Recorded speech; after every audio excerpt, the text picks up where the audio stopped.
My wife told me she was going to the gym every night to work on herself. I didn't realize she was working on breaking me instead. You know when you trust someone so deeply that even their lies sound like the truth? That was me. Blind, stupid, in love. Sienna and I had been married for 5 years. We weren't perfect, but I thought we were strong. I was the kind of guy who'd leave little notes for her on the fridge, make her coffee before I went to work, text her just to say I missed her. She used to say I was her safe place, but safe places can burn too. It started small. She joined a gym nearby and said she wanted to get in shape for summer. I was proud of her. I encouraged it. She'd come home glowing, tired, and always smelling like perfume instead of sweat. I joked about it once. She laughed and said they sprayed some refresh mist at the gym. I didn't think much of it, but something deep inside me whispered, "You're being played." I silenced that voice. The changes came slowly. She started staying later and later. First it was an hour, then 2, then suddenly she was gone till 10 p.m. Some nights she'd skip dinner and say she grabbed something with her gym friends. But I never met these friends, never saw them, not even once. I remember one night she came home all dressed up, makeup, hair perfect, wearing clothes that looked too nice for a workout. I asked if she went somewhere after. She looked me dead in the eye and said, "It's a fitness class, Landon. We record videos for form correction." Her voice was calm, steady. I wanted to believe her so bad. A few days later, I noticed her phone buzzing nonstop. She used to leave it lying around all the time. Now it was glued to her. I never checked her phone before. I never had to. But that night, when she went to shower, I did. I picked it up, my hands shaking like I was holding something radioactive. Locked, Face ID only. She never used Face ID before. My stomach sank. When she came out, I just smiled like nothing happened, pretended I didn't notice. That's the part that kills me, pretending. Acting like life's normal while your heart is screaming something's wrong. Days passed. I became obsessed with details, her schedule, her perfume, the way she said I love you less often. She didn't look at me the same anymore. Love has a look, you know? That spark in the eyes when someone's soul recognizes yours. Hers was gone. One night, I decided to surprise her at the gym. I told her I was working late, then drove to the place she said she went to, Fit Life Center. The parking lot was half empty. Inside, lights were dimmed, and the receptionist looked confused when I asked for Sienna. She checked the list and said, "Sorry, no one by that name checked in today." My heart dropped. I waited in my car, eyes on the door, hoping maybe she'd appear and say it was all a misunderstanding. Around 9:45, I saw her car pull up 2 blocks away, not from the gym, but from the opposite direction. She parked quietly, fixed her hair in the mirror, and walked toward the gym entrance with her gym bag, like she was arriving, not leaving. She didn't know I was watching. She didn't see my heart breaking behind the windshield. I didn't confront her that night. I just went home, sat in the dark, and stared at the wall. The thing about betrayal is, it doesn't hit all at once. It seeps in slowly, like poison. Every small memory starts to rot. Every laugh, every kiss, every "I love you" starts to sound fake. The next morning, she acted normal, made breakfast, hummed a song while flipping pancakes. I wanted to scream, "Why are you pretending?" But I just said, "You look beautiful today." She smiled like nothing was wrong. That's when I knew I had to be smart. I couldn't confront her until I had proof. My emotions were too loud, but my instincts were louder. So I started noticing patterns. The same days, the same excuses, the same timing. I checked her gym location on her phone using the shared device tracker, but she had turned off location sharing a week earlier. I felt stupid. I felt like a stranger in my own home. That evening, when she left again for the gym, I followed her. I stayed far enough not to be seen, my heart pounding with every turn she took. She didn't go to the gym. She went to a small diner across town, parked behind the building where the lights didn't reach. And then I saw him.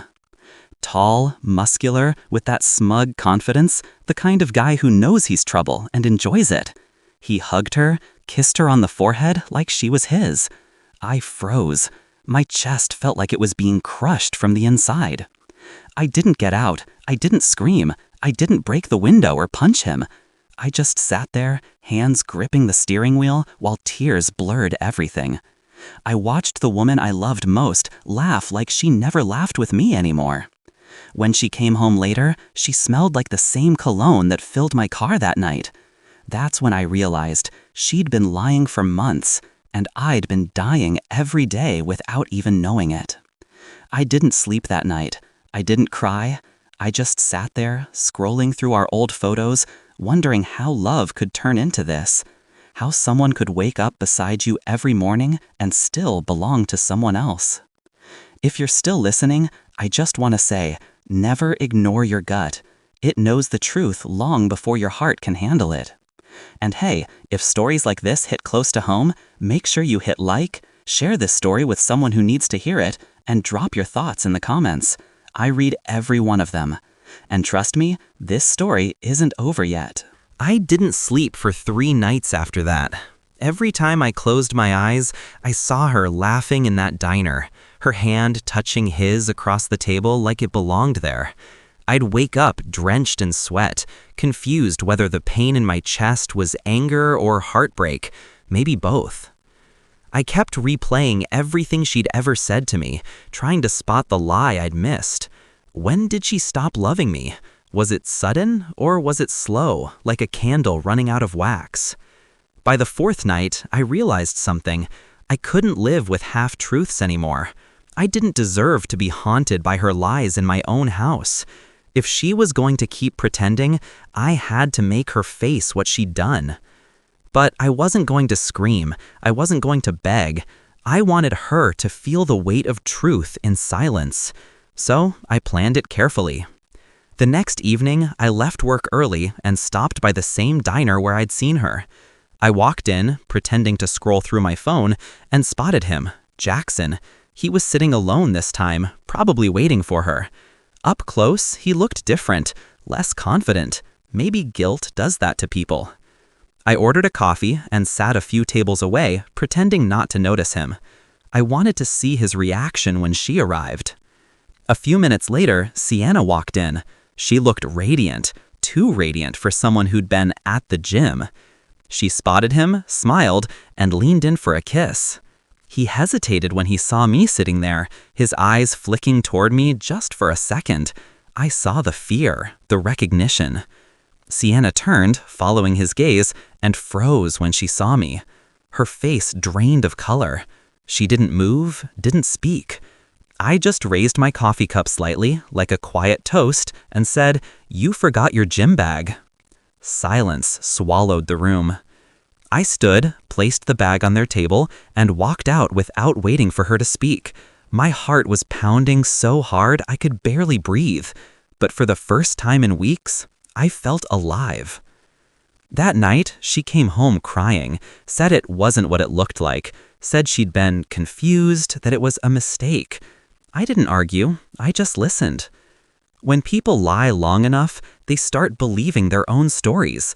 And the cruelest part, they think you'll believe them too.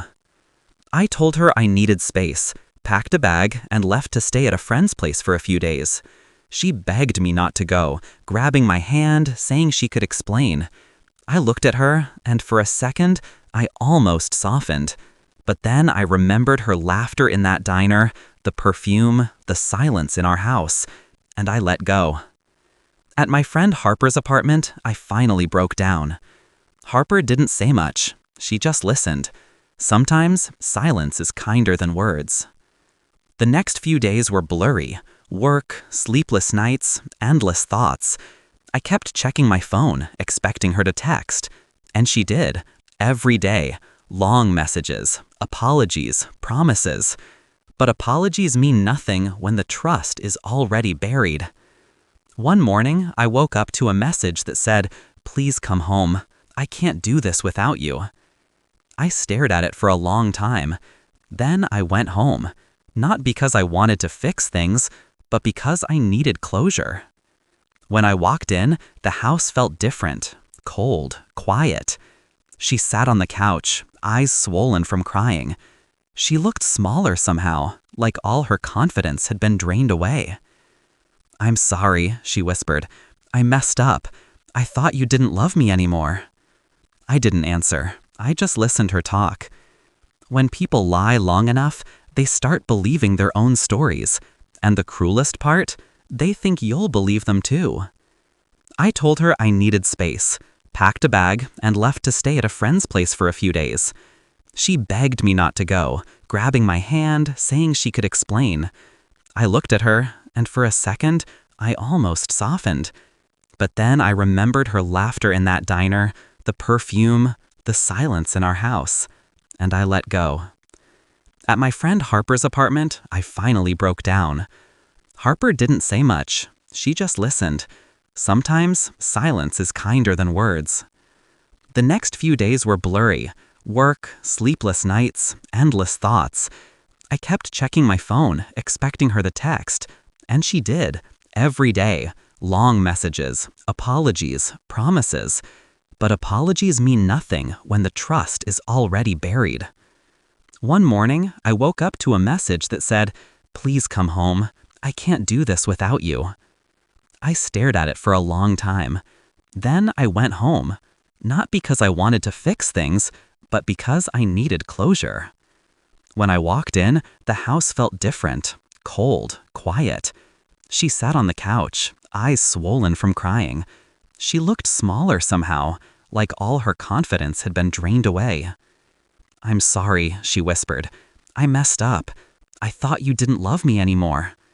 I didn't answer. I just listened her talk. When people lie long enough, they start believing their own stories. And the cruelest part, they think you'll believe them too. I told her I needed space, packed a bag, and left to stay at a friend's place for a few days. She begged me not to go, grabbing my hand, saying she could explain. I looked at her, and for a second, I almost softened. But then I remembered her laughter in that diner, the perfume, the silence in our house, and I let go. At my friend Harper's apartment, I finally broke down. Harper didn't say much. She just listened. Sometimes silence is kinder than words. The next few days were blurry. Work, sleepless nights, endless thoughts. I kept checking my phone, expecting her to text. And she did, every day. Long messages, apologies, promises. But apologies mean nothing when the trust is already buried. One morning, I woke up to a message that said, "Please come home. I can't do this without you." I stared at it for a long time. Then I went home, not because I wanted to fix things, but because I needed closure. When I walked in, the house felt different, cold, quiet. She sat on the couch, eyes swollen from crying. She looked smaller somehow, like all her confidence had been drained away. "I'm sorry," she whispered. "I messed up. I thought you didn't love me anymore." I didn't answer. I just listened her talk. When she finished, I said the words that had been burning in me for weeks. "You could have told me the truth. You owed me that much." She started crying again, reaching for my hand, but I stepped back. "Do you love him?" I asked. Her silence was my answer. I left the house that night for good. No yelling, no goodbye, just silence. Because sometimes the loudest revenge is walking away and letting them face themselves. The weeks that followed were hard, the kind of hard that makes you question who you are without the person you built your world around. I deleted her number, moved my things out, and filed for separation. People think healing is a straight line, that one day you wake up and you're okay. It's not. It's messy. Some nights I still hear her laugh in my head. Some mornings I still reach for the other side of the bed before I remember it's empty. But I'm learning, slowly. A month later, I ran into Jackson at a grocery store. He looked broken, tired. I didn't say anything, just walked past him. Maybe life had already given him what he deserved. I didn't need to add more. Now I go to the gym myself, not to chase ghosts, but to rebuild what she broke. My confidence, my peace, my self-worth. Funny how the same place that destroyed my marriage became the one that helped me stand again. If you're listening to this and you've ever been betrayed, remember this. Don't let their lies define you. Don't become them. The truth hurts, but it also sets you free. And hey, if my story hits close to home, don't forget to like this video, share it with someone who needs to hear it, and tell me your thoughts in the comments. Maybe someone out there is fighting the same battle and needs to know they're not alone. They say time heals everything, but no one tells you what to do while time is working. You just wake up every morning and try to make it through another day without falling apart. That was me for a while, surviving, not living. I thought about her less as the weeks turned into months, but sometimes the memories would sneak in when I least expected them, like hearing a song she loved at the grocery store, or driving past the diner where everything ended. It's strange how ordinary places can hold so much pain. But slowly, the noise in my head began to quiet down. The late-night thoughts, the what-ifs, the anger, they started fading into something softer. Acceptance, maybe. Not forgiveness, not yet. Just peace. One evening, I went for a run, something I hadn't done in years. The air was cold, sharp, but it felt clean. I ran past the park where we used to walk together, past the corner coffee shop where she'd always order too much whipped cream. For the first time, I didn't feel the urge to look back. When I got home, I stood in front of the mirror and didn't see the same man anymore. I wasn't the broken husband replaying a betrayal. I was just Landon. Still standing, still breathing. I started writing again. I'd always loved storytelling, but somewhere between marriage, work, and life, I lost that part of myself. So I began sharing my story online, not for pity, but for connection. I wanted people to know that betrayal doesn't have to be your ending. It can be your beginning. The first post I made got hundreds of comments. People shared their own stories, heartbreaks, lies, the pain of starting over. It reminded me that everyone carries something invisible. Sometimes, all someone needs is to know they're not alone. A few months later, Sietta reached out again. I saw her name flash on my phone and felt that old ache for just a second. I didn't answer. But later that night, I opened her message. It was short. I just wanted to say I'm sorry again. I hope you're okay. You didn't deserve what I did. I stared at it for a while. My first instinct was to delete it. But instead, I typed back, I'm okay. I hope you find peace too. And that was it. No bitterness, no closure talk, no blame. Just the truth. I had finally let go. I realized something that night. Revenge doesn't always mean hurting someone back. Sometimes it means healing faster than they expected you to, moving forward while they're still stuck in what they broke. I started going to therapy, focusing on rebuilding myself. It wasn't easy. Some days I still felt the old pain creeping in, whispering that maybe I wasn't enough. But healing isn't about forgetting the past. It's about learning to live beyond it. A few weeks later, I met someone new. Her name was Harper. Yeah, the same friend who'd been there for me when everything fell apart. It wasn't romantic at first. She was just there, listening when I needed to talk, pushing me to take care of myself, reminding me that love isn't supposed to hurt. One day, we were sitting on her porch, drinking coffee, when she said something that stuck with me. You know, Landon, sometimes people walk into your life just to teach you what not to accept again. I smiled, because she was right. We didn't rush anything. I wasn't ready, and she respected that.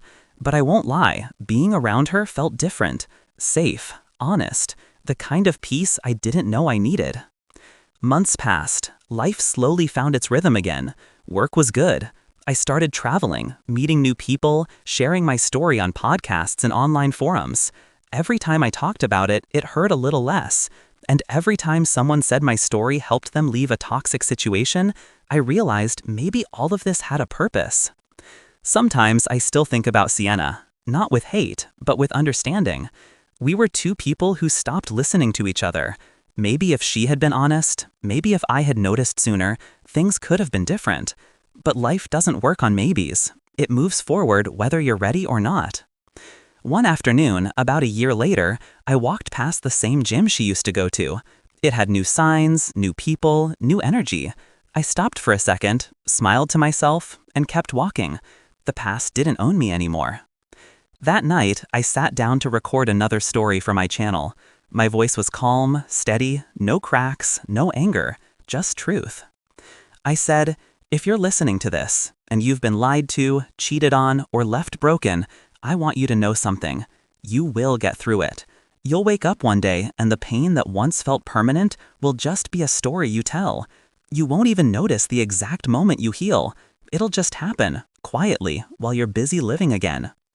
I paused, took a breath, and smiled. So, if this story meant something to you, don't forget to like this video, share it with someone who needs hope, and leave a comment below. Tell me how you're healing, because trust me, you will. You just have to take the first step. I ended the recording, sat back, and listened to the silence of my apartment. It wasn't lonely anymore. It was peaceful. And for the first time in a long time, I realized I wasn't surviving anymore. I was living.